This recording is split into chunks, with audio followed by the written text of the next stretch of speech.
ये अखिलेश कश्यप जी के लेखनी है और जब भी यहाँ के लिखी ला तो हम बनाई ला।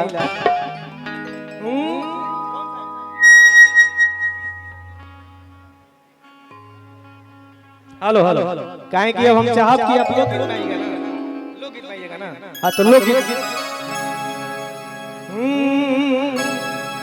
एक गाना और हम निकाल रहे कि असही ना लइकिन के डिमांड होला कि असही ना लइकिन के डिमांड होला हई बिहार वाला लइका बड़ा होला। अरे गाना और हमने के देनी जा कि मन करे छोड़ दी कोइल पढ़ाई कि होला स्कूलिया में बहुत लड़ाई कि धोके कोनो गाटा खींच ले बा दुपट्टा हमर जुआ डरा देले बा। और देखिए बहुत ही अच्छा गाते हैं हमारे पंकज बिहारी भैया बहुत अच्छे इंसान है। इनकी तरफ से 500 रुपए का पुरस्कार आया है कि धोके कोनो गाटा खींच ले बा दुपट्टा हमार जुआ डरा देले बा। आप सब के याद हो ना कि तोरा अखिया के काजरा झगड़ा करा देले बा। देखिए बहुत सारा हम मूर्खता कर देनी का दुगो पहले गाना गा के जेकरा पैसा देबो कि आ जाई हमरा कोनो दिक्कत नहीं खेले पहले फिर एगो गाना कनी जा कि दोनों अखिया में काला सच हूं गजरवा नजरवा रो के रह जा। और फिर यही गाई इंग्लिश से गवाए कि लागे दिल ना ए हसीना तोहर हसीना लागे। बहुत बहुत धन्यवाद। और आइए इनका फरमाइश है नजर के जनिमारा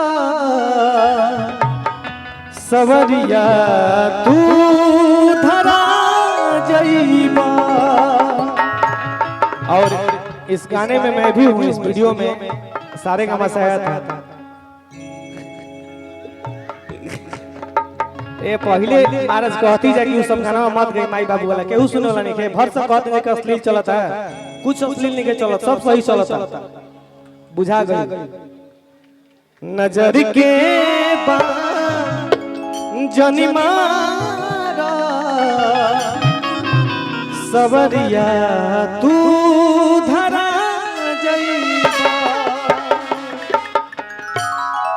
इना पहले से बदनाम बा तू औरी बदनाम करा जईबा। आइए तो पाजी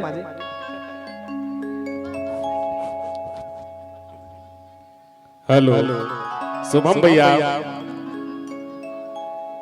जितना अच्छा अखिलेश भैया आप लिखते हैं उतना ही अच्छा ही गा रहे हैं भैया कि माटी माटी मटकोड़ गीत सगुन के कहां सुनाता माटी मटकोड़ गीत सगुन के कहां सुनाता दुअरे बैठ के गाय बरत के पगहा कहां बराता ससुर पतोह सास दमाद सब एक ही टेबल पर खाता जमाना कतना बदल जाता जमाना कतला बदल जाता। सच बात कहला पे शुभम भाई बुझाई ना अब मीत मतलबी ना रहते तो धोखा कोई खाइत ना। अखिलेश भैया सच बात कहला पे बुझाई ना मीत मतलबी ना रहते तो धोखा कोई खाइत ना। अरे वह सब अश्लील गाना सुनल बंद कर दे तो हमरा उम्मीद बा कि कोनो गायक अश्लील गाना गाई ना कोनो गाना अश्लील गाएगा। अनुपमा यादव जी की उपस्थिति के हम प्रणाम करते हैं और एक बात आपके पुनः मंच तक सादर आमंत्रित करते हैं। सुनल जाओ ना, बहुत बहुत अभिनंदन। आप जिस मंच पर रहते मुझे ताकत मिलता है, पता नहीं कहां हम चार्ज हो जाते हैं। हेलो हेलो हेलो हेलो, बहुत बहुत धन्यवाद विकास भैया। शुरू से ही आप कलाकारों को बहुत मानते हैं, बहुत सम्मान देते हैं और इसका हम सभी कलाकार आजीवन रेडी रहेंगे। इसलिए मैं चाहूंगी एक बार विकास भैया के लिए एक बार जोरदार ताली आप सभी एक बार बजा दीजिए। बाकी आज अभ्युदय इंटरनेशनल स्कूल, आज हम सभी इस प्रांगण में उपस्थित हैं। अच्छा, आज हम लोग वहाँ सामने बैठे थे, शुभम भैया, अखिलेश भैया, आज हम लोग सामने बैठे थे अंजलि, और हम लोग यही बात कर रहे थे कि ऐसा लग रहा है कि स्कूल का एनुअल फंक्शन है और हम लोग अपना प्रस्तुति दे लिए, हम लोग आराम से बैठे हैं। मतलब तरह तरह की चीजें, और सच बताओ सर, तो हम लोग का बचपना याद आ गया। इनकी मम्मी खो गई है, क्या ना, बच्चे को देख लीजिए भाई, इनकी माता जी, अच्छा वहाँ है, वो सामने है, देखिए बच्ची आइसक्रीम के चक्कर में इधर उधर चली गई, संभाल के रखिए भाई। और हम लोग भी फंक्शंस में जाते थे जब छोटे थे ना हम, शुभम भैया, तो मेरी जो पढ़ाई हुई वो सरस्वती शिशु मंदिर से हुई। तो हम लोग के स्कूल में पहले गाते नहीं थे, हमने डांस करे के बड़ी शौक रहे। तो हमने के देश रंगीला रंगीला ये कुल गाना बड़ी नचले बनी हमने के मंच पे। हम आपको बोले भी कि भैया देश रंगीला रंगीला बड़ी नाचे। तो आज वही सारी चीजें आज स्मृति याद करा दी आप सभी ने मुझे कि हम लोग भी ऐसी परफॉर्मेंस देते थे, गिफ्ट्स पाते थे, और हम कार्यक्रम करने नहीं जाते थे, प्लस टू में जो प्राइज मिलता था वो लेने जाते थे, कैसे को प्राइज मिल जाए। लेकिन आइए एक बार प्रेम से बोल दीजिए, सच्चे दरबार की सी है ना, सब तो सभी ने इतना अच्छा गाया।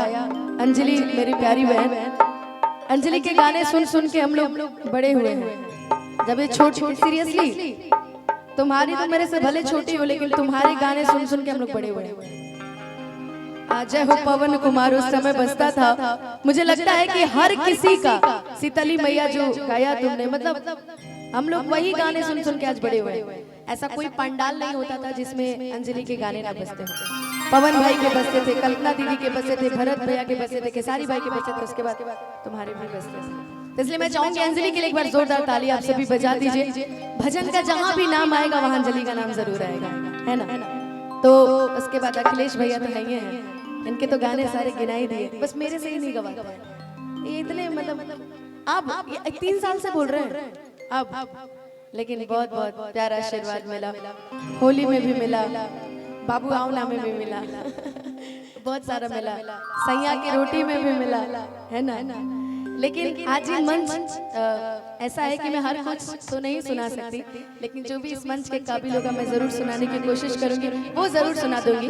हो हमरा प्यार के बदला में बोला का देले बाड़ू हो, कि तू जब दिल बाड़ू हो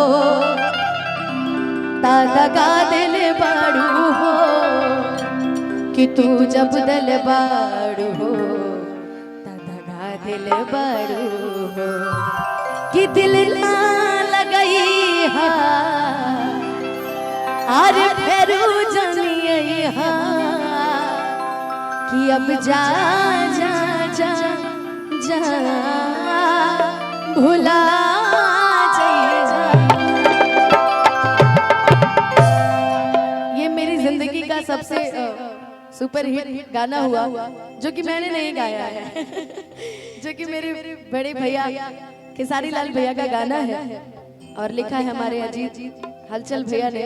बस हम लोगों ने मंच में सजाने का काम किया और आप लोगों ने इतना प्यार दिया, इतना आशीर्वाद दिया। मेरे सारे गानों को आप सभी ने बहुत आशीर्वाद दिया, मैंने तो बस साथ में गाया है, चाहे वो हो कि हरी हरी ओढ़नी तो हर छूटल कबना बगिया ले लो पुदीना भी आप लोगों ने बहुत प्यारा आशीर्वाद दिया। उसके बाद से बैक टू बैक बहुत सारे गाने, अभी जो भैया ने बताया कि सुना हो कहिले नाचे से पहिले कि तनी मनी डाला हमरा टीना में, लागे दिल न बा तहरा सीना में। तो सुना दूंगी सबको कि जब फिर कभी बक्सर में मिलेंगे, हम लोग तो कार्यक्रम करते रहते हैं बक्सर में। जो नहीं कार्यक्रम करते उनको आज मंच पे बुला के सुनना चाहिए था। पहले तो अखिलेश भैया को सुनना चाहिए था, बहुत कम समय मिलते हैं। पंकज बिहारी भैया बहुत अच्छा गाते हैं, डांस तो क्या कमाल करते हैं। खेसारी भैया क्या डांस करेंगे, वो उनसे अच्छा डांस करते हैं है ना। लेकिन आइए इसके पहले एक छोटा सा भजन सुना देती हूँ, उसके बाद फिर जो फरमाइश है थोड़ी बहुत करके सुनाऊंगी। इसीलिए मुझे लास्ट में बुलाया गया है कि जो आपकी डिमांड है वो मैं पूरी कर सकूं।